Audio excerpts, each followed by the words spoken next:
Welcome back to the Cozy Vale. Today we will take a look at what I consider to be the most pain in the thing to grind in the entire game. Yes, I am talking about essences, of course. I have tried numerous farming strategies. However, I found that the best I could come up with is 3,000 per hour. But before we get started, consider joining our cozy crew to see more tutorials and guides by subscribing to the channel. Now, on to the video. Before we set out to do a little bit of farming, always make sure that your inventory is empty. I will usually keep 2 stacks of canned beans on me for keeping my focus up, and the rest is completely empty. Of course, your ammo pouch doesn't matter. Also, make sure that you have some room in your storage if you need to send anything back. That will save you some time from running back and forth so much. Keep in mind that I'm usually a solo player, and that this guide is more for soloing but can be tweaked for more players. We will head to Kilima Village to repair fully at Sifu's Forge. However, if you have repair kits, go ahead and use them if you need to. And if you also use repair kits, you might want to take some with you. Once we get done repairing, I'll head over to the guild hall and buy the Tincture of Infected Perception for 20 Kilima coins. I'm not sure if they stack with other party members though. So if you know, please let me know in the comment section below. One thing to keep in mind is that this tincture actually lasts for up to 3 hours. So you may want to pick a really good time to do some farming. Or you can just do what I did and do it about an hour and then goof off and let the other 2 hours run out. Whatever you want to do. But just remember that you can farm up to 3 hours with this. And now we're going to head to Elderwood.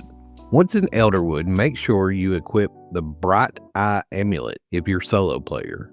If you're in a group or in a party, you can equip whatever the group needs. For solo players, you're going to need to go over to the potion store and buy as many Elderwood potions as you wish for 15 essences each. I bought 4 when I should have actually started with 6. They last for 10 minutes each, so I only bought 40 minutes worth, so I had to go back and get a couple more. So do keep that in mind that you need 6 per hour. Once you're stocked up and ready to farm, we're going to head over to Mitana Grove. Once teleported, we will wait until we find our first infected tree to pop our tincture and 1 potion. In order to do this, you'll need to make sure that you keep focus, not to get off track when farming. Our main target is the infected trees, but we're also going to be picking up infected flowers and the orbs that are floating around. Just make sure that you use your jump cancel when farming these, and that is just by jumping and picking at the same time, not hard. This way it'll keep us from having to stop and slow us down. Now, a lot of people recommend that starting in the Elderwood entrance and chop all the trees heading in a straight line and then go back to the beginning and restart. However, I found this process is very tedious and slow, as you get more trees that are not infected than you needed. I also made about 50% less essences trying this. If you're in a group, however, I can totally see the benefit of doing that. But one thing I did notice is once I started to do this a couple rounds in, the infected trees seem to grow in a pattern, so to speak. So this is the route that I would normally take, but like I said, I usually don't do routes. I'll make a solid line is where I actually take the route. The broken lines is the ones I just glance over and see if there's any there or not. If they are, I'll get them. If not, then keep moving. I will start over at the Elderwood entrance. Usually there is 1 infected tree on each side of this area. So after you pop your potions, you cut the trees. Once we gather them, we'll head south. While running on the road, you'll glance over to the west side where an island of trees sit on a hill. Most of the time, this area can spawn up to 3 trees, I've noticed, but usually only after I make a lap or 2. So make sure to glance over, and if you don't see any, just bypass it. This spot here usually has 1 as well. It's easy to spot when you go past it, so no use of really worrying about it too much. Just grab it when you see it. But this area is actually the prime spot. There's usually 3 or 4 in each of these little sections here. Now, I'm not for sure if you should be cutting the small trees first or the big trees, so do what you will. I cut the small ones sometimes, then I'd cut the big ones. I didn't see much of a difference.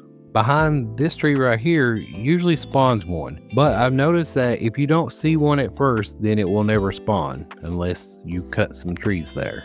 The spawn down here in the dip usually has one sometimes, but I usually find orbs and flowers, so I always check it out just to be on the safe side.